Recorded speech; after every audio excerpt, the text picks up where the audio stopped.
그리하면 견고히 서고 형통하리라, 이러한 제목으로 말씀해 드리겠습니다.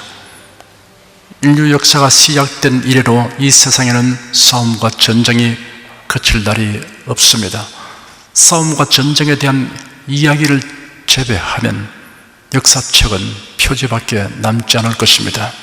성경에도 가인이 아벨을 들에서 쳐 죽인 사건으로부터 시작하여 성경의 마지막 책인 요한계시록까지 수많은 싸움과 전쟁 이야기를 다루고 있습니다.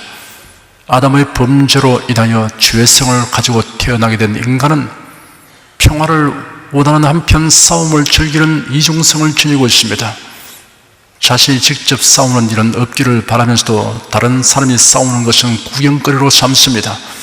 그러나 스포츠라는 미명 아래 권투, 격투기 같은 경기를 만들고 즐깁니다. 누가 인간의 심리를 드러내어 묘사하기를 자기 자신이 안전지대에 놓일 수만 있다면 전쟁을 사양하지 않는 경향은 전쟁 영화를 관람하기 위해 극장 앞에 사람들이 들끓는 현상을 보면 알 일이다 하였습니다. 존 F 케네디 대통령은 말하기를 온 세상의 이곳저곳에서 아침 저녁으로 전쟁의 위협이 우리들 머리 위에 떠돌고 있다. 인류가 전쟁의 종지부를 찍지 않으면 전쟁이 인류가 종지부를 찍게 할 것이다 하였습니다. 1, 2차 세계대전은 케네디가 지적한 말이 그대로 될 수도 있다는 것을 입증하고 있습니다. 독이 신속하고 치명적인 타격을 입히는 대량 살상 무기의 실상을 알면 이를 수용하지 않을 사람이 없을 것입니다. 가공할 대량 살상 무기를 영어 알파벳 순으로 표기하여 A, B, C 전쟁이라고 말합니다.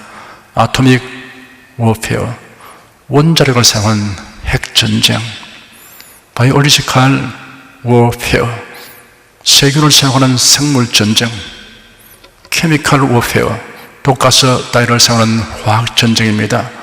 사람의 숫자가 늘어나기 시작하던 초기에는 주먹의 힘으로 승패가 결정났습니다.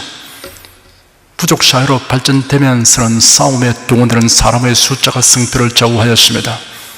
사람들이 싸움 도구를 이용하면서부터는 사용하는 무기로서 전쟁의 승패를 결정짓게 되었습니다. 우리나라는 6.25 전쟁에서 이를 실감했습니다. 당시의 전력을 살펴보면 우리 국군은 북한 군에게 비하여 무기가 아주 부족하고 열등했습니다. 북한군은 242대의 탱크를 가지고 있었고 우리 국군은 한 대도 없었습니다. 북한군은 전투기와 폭격기를 포함하여 211대를 가지고 있었는데 우리 국군은 연락기와 연습기 22대를 가졌습니다. 1950년 6월 25일 북한군은 소련제 T-34 탱크를 앞세우고 38선 전역에 걸쳐 불법 남침을 개시하였습니다. 국군은 사력을 다해 응전하였지만 탱크 한 대 없는 형편으로는 전선을 지켜낼 도리가 없었습니다. 27일 북한군의 전차부대 일부가 서울 시내를 장악하기 시작하여 3일 만에 서울은 완전 함락되었습니다. 그런데 기이하게도 사흘을 지체하고 7월 3일 한강을 넘었습니다. 만일 북한군이 쉬지 않고 남진하였으면 우리나라는 재기불능 상태가 되고 말았을 것입니다. 종횡무진으로 밀고 내려오는 북한군의 탱크를 국군이 소총과 수류탄을 가지고는 막을 수 없었습니다. 실로 문자가 들어 파죽지세였습니다. 우리나라 정부는 서울에서 대전으로, 대구로, 드디어는 부산으로 옮겨갔습니다. 나라의 운명이 풍전동화같이 되었습니다. 북한군의 남진을 낙동강 전선을 마지막 방어선으로 하여 겨우 버티고 있는 중이었습니다. 낙동강 전선이 무너지는 것은 시간 문제였습니다. 그런데 기적 같은 일이 일어났습니다. 유엔군 파병이 신속히 결정되었고 유엔군의 정원부대가 계속 도착하였습니다. 미군의 전투기와 B-29 폭격기를 비롯하여 전차와 우수한 무기들이 공급되기 시작했습니다. 유엔 참전국들이 항공모함을 비롯한 구축함과 함정들을 동원했습니다. 드디어 낙동강 전선에서 총반격전을 펼치게 되었습니다. 때를 갖춰야 미국 제1해병사단과 제7사단으로 이루어진 제10군단 및 5,000명에 달하는 한국 해병대가 9월 15일 새벽 인천 울미도에 기습 상륙하고 다음날 인천을 탈환하였습니다. 미국 해병대와 한국군은 동진하여 서울을 탈환하였고, 미 제7사단은 남진하여 북상하는 유엔군과 오산에서 합류하였습니다. 동안에 든 쥐처럼 든 북한군은 중부와 동부 산악지대로 패주하였습니다. 빼앗긴 지 3개월 만에 서울을 수복한 국군과 유엔군은 계속 북상하여 10월 1일 38선을 넘었고 원산을 점령하고 평양을 거쳐 압록강에 이르렀으며 11일에는 두만강 일대까지 진격하여 통일을 눈앞에 두게 되었습니다. 그러자 중공군이 개입하기 시작했습니다. 12월 4일 메가드는 중국군 100만이 북한에 투입되었으며 새로운 전쟁이 시작되었다고 발표했습니다. 중공군의 개입이 본격화되고 이내 전술로 인해 전세는 역전되었습니다. 메가드는 중공군을 격퇴하기 위해 중국 동북부인 만주지방을 폭격할 것을 주장하였으나 미국 정부나 트루만 대통령은 제한된 전장과 휴전 전략을 굳혔습니다. 메가드와 트루만 사이에 의견 대립이 생기되자 결국 4월 11일 트루만은 메가드의 해임을 발표하고 그 후임에 리츠웨이 제8군 사령관을 임명하였습니다. 그 후로 전진과 후퇴를 거듭하는 전투가 계속되다가 1953년 휴전협정을 하여 현재와 같은 155마일 휴전선이 그어지게 되었습니다. 휴전협정 이후 오늘까지 남북이 대처하여 때로는 일촉즉발의 위기상황을 빚기도 맞기도 하면서 휴전 상태가 지금까지 지속되고 있습니다.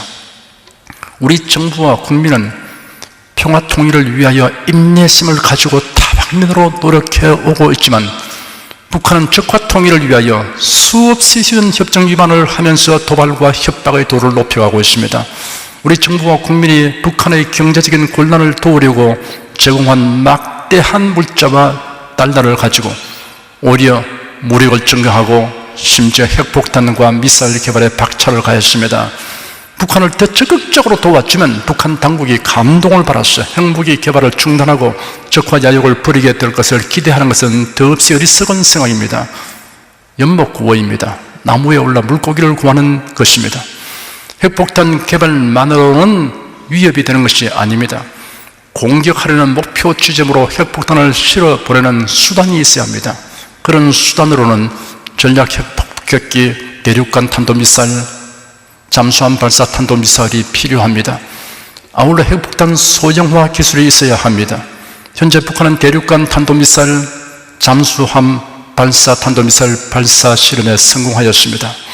성공률이 낮다고 하지만 여러 개를 발사하여 단 한 개라도 성공하는 경우에 그 피해는 막대한 것입니다. 북한은 빠르게 성공률을 높이게 될 것입니다. 핵폭탄 소형화가 곧 가능하게 될 것으로 평가되고 있습니다. 핵폭탄 소형화를 달성하면 탄도미사일에 장착하여 육상, 해상 어디서나 발사할 수 있습니다. 핵탄도미사일 수십 기를 배치하게 되면 재래식 무기나 전투는 무의미하게 되고 맙니다. 핵탄도미사일이 발사되면 순식간에 남한은 초토화되고 재기불능의 상태가 될 것입니다. 지난 나라의 역사를 제대로 배웠다면 중국이나 일본이 한국의 통일을 원하는지 원치 않는지를 판단 못할 사람이 없을 것이며 더욱이 지정학적인 현실 상황과 자국의 이익을 위해서는 냉혹한 국제사회를 감안한다면 더 이상의 설명이 필요치 않을 것입니다. 북한은 자원부국입니다. 철광석과 금과 석유 매장량이 엄청납니다. 전략 자원인 양질의 히토리와 우레늄 매장량이 세계 제일이라고 합니다. 중국과 러시아가 이를 어떻게 분수하고 판단할 것인가는 삼척동자도 알만합니다. 국민의 안녕과 국가의 번영을 위하여는 정부와 국회와 국군과 국민의 역할이 있고 교회의 역할이 있습니다. 정부와 국회와 국군의 역할을 교회가 대신할 수 없습니다. 하지만 교회가 해야 하고 교회만이 할 수 있는 일이 있습니다. 첫째는 교회가 하나님께 부르짖어 기도해야 합니다. 다윗 왕은 압살롬이 발랑군을 끌고 예루살렘으로 진격하여 올 때 부하들과 왕을 따른 백성들과 함께 피난길에 올랐습니다. 도중에 다윗은 가슴이 철렁하는 충격적인 소식을 들었습니다. 아히도벨이 압살롬에게 가담했다는 정보입니다. 아히도벨은 계책을 세우는데 둘도 없는 아주 탁월한 모사입니다. 그 순간 다윗 왕은 여호와여 아히도벨의 모략을 어리석게 하여 주시옵소서라고 기도했습니다. 하나님은 다윗의 이러한 간구에 귀를 기울이시고 응답해 주셨습니다. 예루살렘에 무혈 입성한 압살롬은 피난길에 오른 다윗 왕과 그 일행을 공격하는 문제를 의논하기 위하여 전략회의를 소집하였습니다.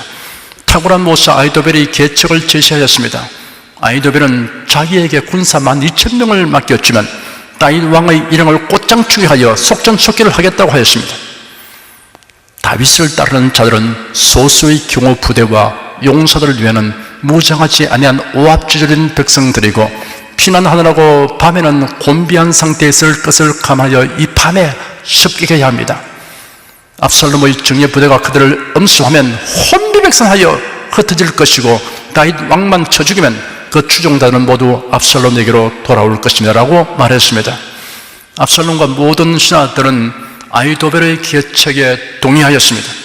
압살롬이 아히도벨에게 네가 말한 대로 꼭 시행하라고 하게 되면 다윗은 재기불능이 될 것이 확실합니다. 그런데 웬일인지 그 순간 압살롬이 느닷없이 후세의 의견을 듣기를 원했습니다. 그래야 후세를 전략회의 자리에 불러들였습니다. 후세는 다윗 왕의 친구이며 백성들의 여론을 수렴하여 왕에게 보고하는 자였는데 나이가 많았습니다. 그런 다윗 왕이 환난을 만나 도피길에 있다는 소식을 듣고 감람산 꼭대기까지 찾아왔습니다. 그런 자기 옷을 찢고 흙을 머리에 무릅쓰며 다윗의 피난 행렬에 동참하려고 하였습니다. 다윗은 후세에게 네가 나와 함께 가는 것은 도움이 되지 않으니 예루살렘 성으로 들어가서 아히도벨의 모략을 무효화하는 역할을 하라고 임무를 부여하였습니다. 다윗이 후세를 만나게 된 것과 압살롬이 전략회의에 후세를 불러들인 것은 모두 다윗의 기도에 대한 하나님의 응답이었습니다. 압살롬은 후세에게 아히도벨의 계책을 밝힌 후에 우리가 그의 말대로 해야 하느냐? 그렇지 않다면 네가 말해보아라 하였습니다. 후세는 아히도벨이 이번에 조언한 것은 좋지 않습니다 라고 단정적으로 말한 다음 그 이유를 조리 요연하게 설명하였습니다. 왕께서 아신 바와 같이 왕의 부친과 그의 부하들은 용사들이며 들에서 새끼를 잃은 곰과 같이 마음이 격분해 있습니다. 그들은 전쟁에 능통한 사람들이니 백성과 함께 자유도 않을 것입니다. 그는 어떤 동굴이나 어떤 장소에 숨어 있을 것입니다. 섣불리 나섰다가 우리 병사 중에 누군가 쓰러지게 되면 그 소문을 들은 사람들은 압살롬을 따르는 병사들이 대피했다고 말할 것입니다. 그리하면 사자의 마음을 가진 용맹한 삶을자도 간담이 녹을 것입니다. 이는 왕의 부친은 병법에 능통한 사람이고 그의 후의 병들은 백전노장으로 용맹하기가 비할 데 없는 자라는 것을 온 이스라엘이 알고 있기 때문이다 라고 말했습니다. 그리고 이어서 대안을 제시했습니다. 저희 계략은 이렇습니다. 전국에서 바닷가의 모래처럼 엄청나게 많은 군사를 모집하고 왕께서 친히 군대를 영수로 하시어 진두지휘하십시오. 마치 이슬이 땅 위에 내리듯이 이내 전술로 덮치면 다윗 왕과 그 일행을 전멸시킬 것입니다. 만일 그들이 어떤 성읍으로 물러가 있다면 온 이스라엘이 그 성으로 밧줄을 가져가시는 그 성읍을 묶어서 송두리째 계곡으로 끌고 와서 쳐넣어버리면 그 성읍에서는 작은 돌 하나도 찾지 못할 것입니다 라고 말했습니다. 마치 그 장면이 눈에 선하도록 극화시켜 말했습니다. 압살롬과 신하들은 후세의 모략에 완전히 매료되고 말았습니다. 그래야 일제히 생각을 바꾸어 아히도벨의 모략보다 후세의 모략이 더 좋다는 결론을 내렸습니다. 후세가 이런 계책을 제시한 이유가 있습니다. 아히도벨의 모략대로 실천되면 다윗 왕이 죽임을 당하게 될 것이 분명하기 때문에 아히도벨의 모략이 배척되게 하기 위한 것입니다. 그리고 압살롬이 온 나라에서 군사를 모집하느라고 지체하는 동안 다윗 왕이 위급한 상황을 모면하고 여유를 가지고 전략을 세울 수 있도록 하기 위한 것입니다. 압살롬이 아히도벨의 계략을 물리치고 후세의 계략을 채택한 결과로 압살롬은 전사하게 되고 반란은 진압되었습니다. 여호와여 원컨대 아히도벨의 모략을 어리석게 하옵소서라고 호소한 다윗 왕의 간절한 기도를 들으신 하나님께서 섭리하여 주셨던 것입니다. 교회는 북한의 전략을 어리석게 하여 달라고 하나님께 기도해야 합니다. 우리나라의 안전에 위협이 되게 하는 인접국가들의 정책이 어리석게 되게 하여 달라고 기도해야 합니다. 악한 자들의 모략이 도리어 자신들에게 올무와 함정이 되게 하여 달라고 기도해야 합니다.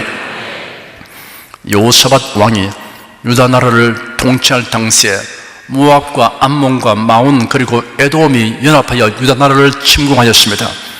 여호사밧이 두려워하여 하나님을 향하여 간구하는 한편 온 백성에게 금식하도록 공포하였습니다. 백성들이 하나님의 도우심을 간구하려고 유다 모든 성읍에서 예루살렘 성전으로 모여들었습니다. 여호사밧 왕이 성전 뜰 앞에서 회중 가운데 서서 기도하였습니다. 그러자 하나님께서 레위 사람 야시엘에게 성령이 임하게 하시고 그를 통해 응답의 메시지를 주셨습니다. 온 유다와 예루살렘 거민과 여호사밧 왕이 여들을 찌하다 여호와께서 너에게 말씀하시기를 이 큰 무리를 하여 두려워하거나 놀라지 말라. 이 전쟁이 너에게 속한 것이 아니요 하나님께 속한 것이니라. 내일 내는 마주 내려가라. 저희가 씻어 고기로 말미암아 올라오리니 너희가 꼴짝이 여기 여루엘 들 앞에서 만나려니와 이 전쟁에는 너희가 싸울 것이 없나니 항우를 일고 서서 너희와 함께한 여호와가 구원하는 것을 보라. 유다와 예루살렘아 너희는 두려워하며 놀라지 말고 내일 저희를 마주 나가라. 여호와가 너희와 함께 하리라 하셨느니라. 하나님이 주시는 메시지를 받은 다음날 아침 여호사밧 왕은 일찍 군사와 백성들을 이끌고 모압 연합군을 향해 출정하였습니다. 여호사밧 왕은 노래하는 자를 택하여 거룩한 예복을 입히고 군대 앞에서 행하며 여호와께 감사하세 그 자비하심이 영원하도다 라고 찬송하여 하였습니다. 유다 백성들이 드고와 들을 향하여 출발하며 찬송하기 시작할 때 하나님께서 기이하고 놀라운 일을 행하셨습니다. 유다를 공격하려고 나선 연합군끼리 싸우는 일이 발생하였습니다. 하나님께서 복병을 두어 자중질환이 벌어지도록 섭리하신 것입니다. 그 복병이 누구인지 어느 편 군사인지는 명확히 설명되어 있지 않습니다. 그 복병으로 인하여 암몬과 모압 군사들이 세일산 거민을 쳐서 진멸하였습니다. 그런 다음에 암몬과 모압 군사들끼리 충돌이 나서 피차에 사륙하였습니다. 그 전투가 얼마나 맹렬하였던지 전멸 상태가 되고 말았습니다. 유다 백성들이 들망대에 이르러 전장을 바라보니 땅에 엎드려진 시체뿐이었습니다. 여호사밧 왕과 백성이 가서 적군의 물건을 획득하였습니다. 재물과 의복과 보물이 능히 가져갈 수 없을 만큼 많으므로 사흘 동안 운반해야 할 정도였습니다. 나흘째 되는 날 유다 백성들이 골짜기에 모여서 하나님의 보신 복을 기념하며 찬송하였습니다. 그러면 여호사밧 왕을 선두로 하여 온 백성이 승리의 환희로 충만한 가운데 예루살렘 하나님의 전으로 나아가 감사 예배를 드렸습니다. 역대하 20장 26절에 이렇게 기록되어 있습니다. 제4일에 무리가 브라가 골짜기에 모여서 거기서 여호와를 송축한지라. 그러므로 오늘날까지 그곳을 브라가 골짜기라 일컫더라. 브라가 골짜기는 유다를 치러 온 연합군 집결지입니다. 유다 백성을 위협하는 환난과 문제의 집결지입니다. 두려움과 근심을 안겨주는 골짜기입니다. 그러한 골짜기가 축복 골짜기가 되었습니다. 송축 골짜기가 되었습니다. 경사스러운 일로 인하여 감사하고 축하하는 골짜기가 되었습니다. 브라가라는 말의 의미가 그러한 것입니다. 이토록 놀랍고 신기한 일이 일어나게 된 사연이 있습니다. 여호사밧 왕과 백성들이 성전에 모여서 금식하고 기도하였습니다. 유다 나라에는 잘 훈련된 군사가 116만이나 있었습니다. 이 정도면 모압 연합군이 침공하여 온다 하여도 대응할 만한 충분한 군사력이 되었습니다. 그렇지만 그는 군사력만을 의지하지 않았습니다. 백성들 앞에서 여호사밧이 행한 기도는 우리를 치려고 하는 이 큰 무리를 우리가 대적할 능력이 없고 어떻게 할 줄도 알지 못하고 오직 주만 바라보나이다 라는 말로서 끝을 맺고 있습니다. 군사력이 약하여 적과 겨룰 수 없다는 것이 아닙니다. 어떻게 전력과 전술을 구사해야 할지 모르겠다는 말도 아닙니다. 하나님께서 긍휼을 베풀지 아니하시면 속수무책이라는 뜻입니다. 하나님께서 도우시지 않으시면 사과도 이길 수 없다는 뜻입니다. 그러므로 하나님의 긍휼의 있음과 도우심을 바라며 오직 주만 바라본다고 하였습니다. 하나님께서 여호사밧 왕과 백성들의 기도를 들으셨습니다. 하나님의 복병을 두어 브라가 골짜기, 송축 골짜기가 되도록 하여 주셨습니다. 하나님에게는 해결 방법이 무궁무진합니다. 사람은 할 수 없으나 하나님께서는 다 하실 수 있습니다. 둘째는 교회가 하나님을 기쁘시게 하는 일을 해야 합니다. 하나님을 기쁘시게 하려면 성경대로 믿고 성경대로 이 복음을 전파해야 합니다. 교회가 해야 할 제일 가는 사명은 복음을 믿고 전파하는 일입니다. 교회가 해야 할 일의 우선순위에서 이보다 앞세울 것은 없습니다. 현재 한국 교회는 엄청난 위협과 도전에 직면하여 있습니다. 그 중에 하나는 신자들을 그릇된 길로 인도하는 지도자들 문제입니다. 다른 하나는 종교다원주의의 침투입니다. 고래가 물이 지어 해변으로 올라와서 바다로 돌아가지 않고 떼죽음하는 일들이 종종 있습니다. 뉴질랜드에서는 2012년 1월에 80마리, 2014년 1월에 39마리, 2015년 2월에는 200마리가 올라왔습니다. 금년 1월에는 인도에서도 고래가 해변에 올라와서 바다로 돌아가지 못하고 죽었습니다. 브라질에서도 그리고 우리나라에서도 고래가 육지로 올라와서 죽은 일이 있습니다. 그 원인에 대해서는 여러 가지 주장이 있습니다. 소화장애로 인하여 판단이 흐려지게 된 것이다. 고래의 귀에 기생충이 생겨서 중추신경마비로 방향 감각이 파괴된 것이다. 집단을 이끄는 우두머리 고래가 잘못 이끌어서 그렇다라는 주장들입니다. 배 또는 잠수하면서 발생시키는 초음파 때문에 방향 감각을 상실하여 육지로 올라온다는 주장이 근래에 등장했는데 유력한 이론입니다. 마치 안개가 자욱한 곳에서 걷는 사람이 방향을 분별하지 못하는 것처럼 되는 것입니다. 이 같은 방향 감각이 상실되어 죽을 곳을 살 곳으로 알고 바다를 떠나 해변으로 올라와서 죽게 되는 것입니다.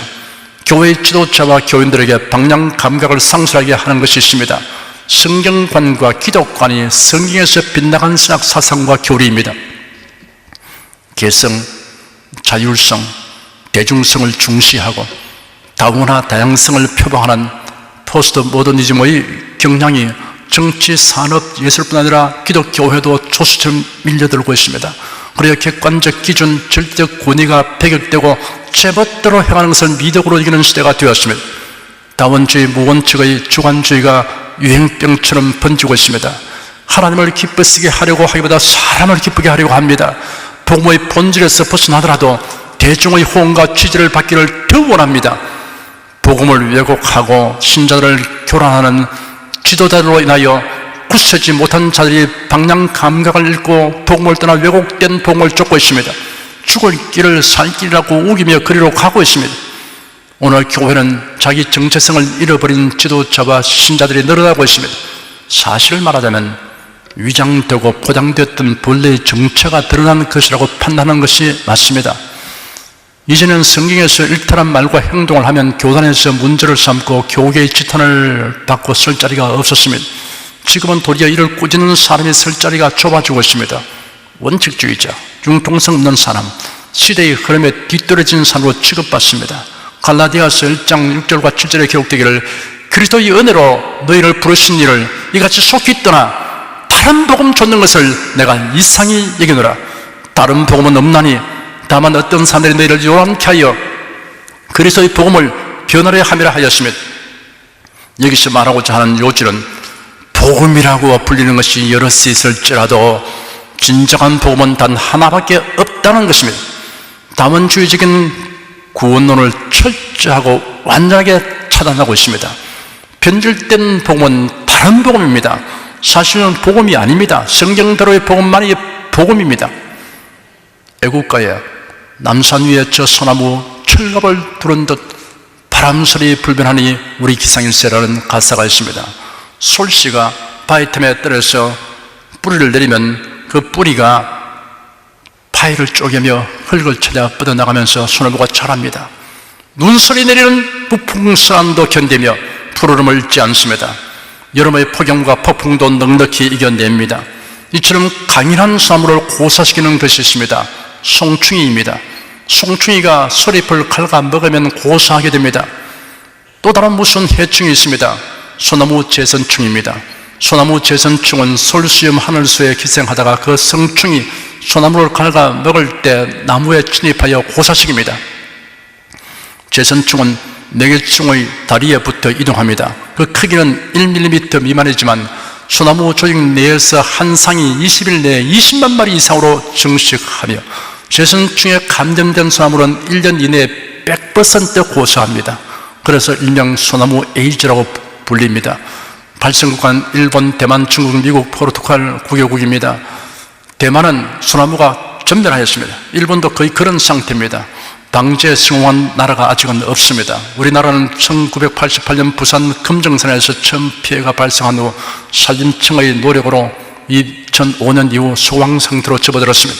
만일 방제에 성공한다면 우리 유례없는 성공 사례가 될 것입니다. 송충이를 방지하는 방법은 여러 가지 있습니다. 기생벌이나 산새들이 천적입니다. 유인 등을 설치하는 방법, 나무 젓가락으로 잡아 없애는 방법, 살균제 살포 방법이 있습니다. 이런 방법으로 소나무의 고소를 막을 수 있습니다. 그러나 소나무 재선충에 감염된 나무를 살리는 방법은 없습니다. 송충이와 소나무 재선충은 두 종류의 이단에 비유됩니다.